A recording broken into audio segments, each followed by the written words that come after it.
Olá! O assunto do vídeo de hoje é bronquiolite.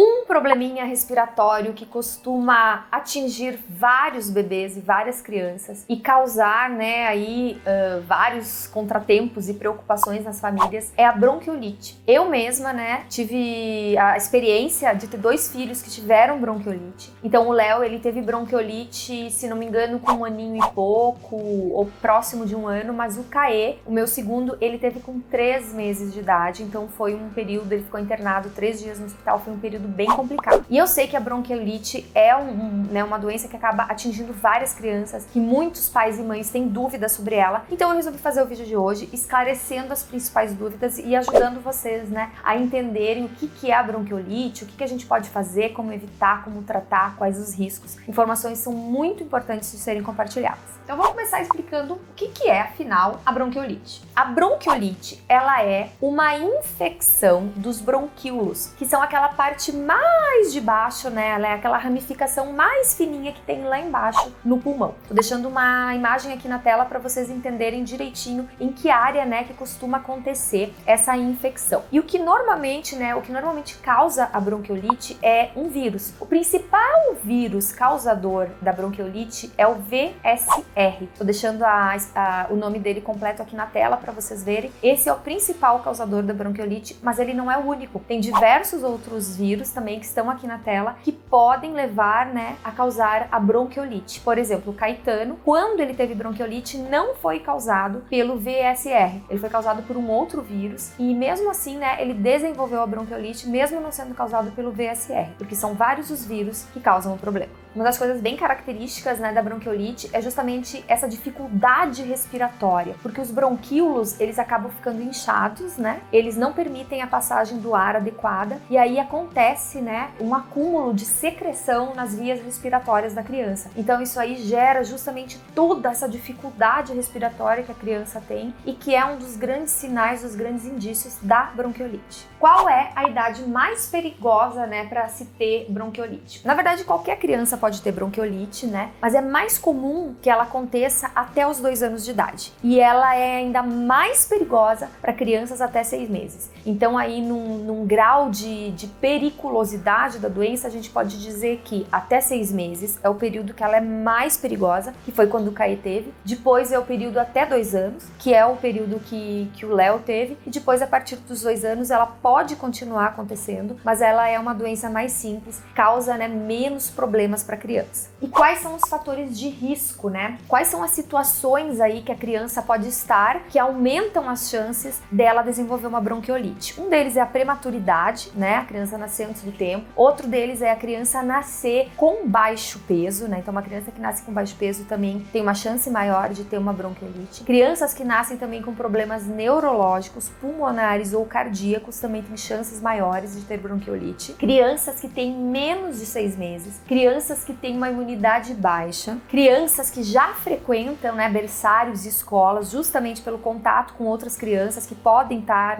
transmitindo algum vírus, e crianças que têm um irmão mais velho. Então, justamente foi o que aconteceu por aqui, O Leonardo, que teve um pouco mais velho, ele teve quando ele já estava frequentando uma escolinha, e o Caê, que teve com 3 meses, ele teve porque já tinha um irmão mais velho. Então, realmente, aqui em casa nós confirmamos essa situação e de quando é maior a chance. Os meus 2 filhos tiveram dentro dessa situação de ter contato com outras crianças e ter contato, com o irmão mais velho. E quais são os sintomas da bronquiolite? Bom, primeiro eu vou falar um pouquinho do período de incubação da bronquiolite, que é a criança já está infectada, só que ela ainda não demonstrou os sintomas. Isso pode levar aí de 2 a 5 dias. Depois desse período, ela começa a apresentar os primeiros sintomas da doença, que são tosse, coriza, espirros e uma febre baixa. Normalmente, as crianças, principalmente aquelas que têm mais de 2 anos, quando elas contraem algum vírus, que causa uma infecção respiratória, esse vírus ele fica causando o estrago mais nas vias aéreas superiores, Ele não chega a descer até lá embaixo, onde a gente tem os bronquíolos. Quando esse vírus ataca os bronquíolos, é que daí sim a gente vai ter a bronquiolite. E aí, de novo,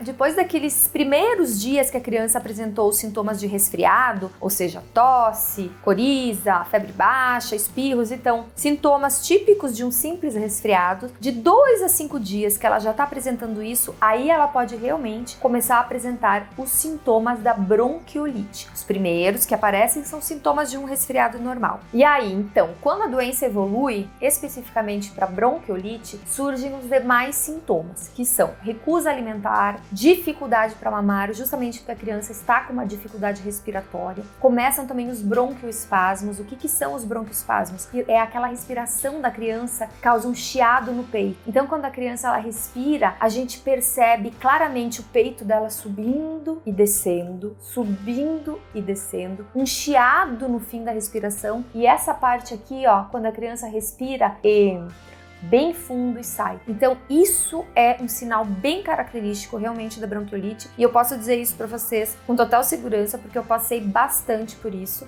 Justamente foi quando a gente identificou a bronquiolite do Caê e que nós levamos ele para o hospital correndo e ele ficou internado. Então observar bastante essa dificuldade respiratória da criança com essas características que eu acabei de citar. E aí também, né, outras características são uma tosse persistente, muitas vezes é uma tosse seca, mas é uma tosse que ela persiste mesmo. E uma sonolência maior, né? A criança ela fica muito mais prostrada, muito mais cansada, muito mais desanimada. Quando que a gente deve procurar um médico? Em se tratando de bronquiolite, o conselho que eu gosto de dar é sempre o seguinte: o quanto antes você procurar um médico, melhor. Mesmo que seja excesso de zelo, que você chegue lá e seja um simples resfriado. Mas o quanto antes você chegar, melhor para o tratamento dessa criança. Então, se você perceber que o nariz da criança está muito entupido, que já faz bastante tempo que ela está respirando pela boca, né? Realmente ela está com bastante dificuldade para respirar, vale a pena procurar um médico. Você percebeu os bronquioespasmos, né? Aquela respiração que tem o chiado, que o peito da criança sobe e desce, que essa parte aqui entra, procure também o médico. Quando você perceber também, né, que a frequência de respirações da criança por minuto está maior, ou seja, a respiração dela está mais curtinha e mais frequente, também é uma característica bem nítida da bronquiolite, vale a pena você ir bem rápido para um médico. Outra característica também é o batimento das asas do nariz, ou seja, quando a criança respira, como ela está com dificuldade para respirar, as narinas dela, né, acabam abrindo e fechando. E outra característica também bem marcante, e aí no caso já bastante perigosa, é quando você começar a perceber algumas partes do corpo da criança roxas. Então, em volta da boca, em volta das unhas da criança, porque isso é um indício de baixa oxigenação da criança. E justamente o grande perigo da bronquiolite é a questão da baixa oxigenação da criança. É isso que vai acabar causando, né, os maiores danos da bronquiolite. A maioria, né, dos casos da bronquiolite, quando bem tratados, eles evoluem de forma que a criança fique completamente curada. Então, não tem grandes complicações quando bem tratado. Por isso que é tão importante ficar de olho nos sintomas para procurar um médico, né, rapidamente, tratar adequadamente e resolver o quanto antes. A criança ela vai ficar, né, sofrendo aí com o desconforto da bronquiolite em torno de 14 dias, até 14 dias, e depois ela fica boa. O período mais crítico é de 5 a 7 dias depois dos primeiros sintomas, que são aqueles sintomas de resfriado. Então, 5 a 7 dias depois dos sintomas de resfriado aparecerem, é que é a fase mais crítica da doença. Os casos mais graves são realmente aqueles em que acaba se demorando um pouco mais para buscar ajuda, né? A criança ela é uma criança menor, ela quanto mais novinha, mais perigosa é a bronquiolite, e quanto mais se demora para buscar ajuda, também mais perigosa. Inclusive, a criança ela pode, né, necessitar de internação, muitas acabam indo para a UTI e várias outras acabam ficando, né, no oxigênio, porque elas não conseguem respirar adequadamente, a oxigenação está tão baixa que é necessário colocá-las no oxigênio. Quando o Caê foi hospitalizado, ele ficou 3 dias internado, não foi para a UTI, não precisou de oxigênio, mas foi já uma situação que nos deixou bastante apreensivos, bastante assustados. Como é feito o diagnóstico da bronquiolite? O diagnóstico ele é feito por exame clínico, né? O médico pediatra ele vai avaliar os sintomas da criança. Em alguns casos também se faz a coleta da secreção, né, da criança, e se passa para uma análise para identificar qual foi o vírus que causou. Foi através desse exame, da coleta da secreção, que nós identificamos que a bronquiolite do Caetano não havia sido causada pelo VSR, que é o vírus mais comum. Ela havia sido causada por algum outro vírus que também leva, né, a causar a bronquiolite. No caso da criança ser diagnosticada com bronquiolite, é muito importante que ela não frequente escola, que ela não vá a festinhas, que ela não tenha contato com outras crianças. Porque como a causa é um vírus, ela pode pode transmitir esse vírus e causar o problema em outras crianças. Normalmente, quando a criança chega no hospital e identifica-se que a oxigenação dela está baixa, o que é uma oxigenação baixa? É uma oxigenação abaixo de 94%, 92%, né? Dependendo do médico que avaliar. Tiver abaixo disso, provavelmente a criança vai ser internada. Agora, se não tiver abaixo disso, a oxigenação estiver melhor, o quadro da criança não estiver tão ruim, ela vai receber alta e ela vai receber todas as orientações para fazer o tratamento em casa, evitando, né, claro, o contato com outras crianças.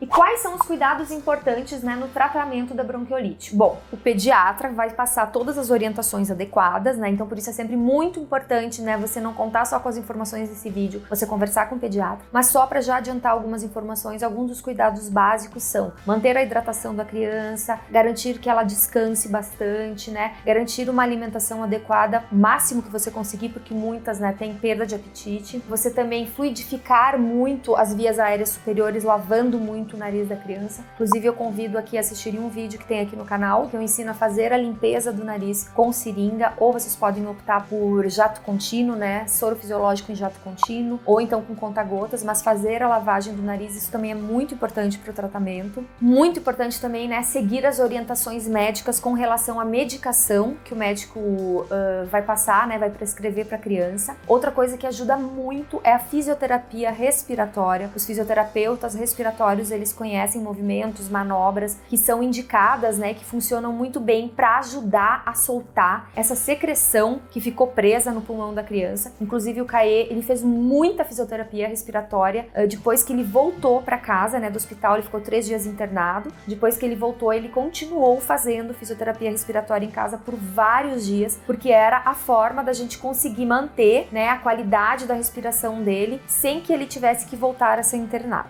E mais uma vez o alerta, né, de sempre conversar com um médico de confiança, pedir a orientação adequada e levar a criança, né, para ser consultada, para ser vista por um profissional, para que ele possa dar todas as orientações importantes para esse momento. Bom, espero que tenham gostado desse vídeo. Quem gostou, deixa o like aqui, compartilhe. Já tô deixando mais outros 2 vídeos aqui no final para vocês. Só clicar e já aproveitar e assistir mais conteúdo de qualidade que vai te ajudar aí nessa experiência da maternidade. Um grande beijo e até a próxima.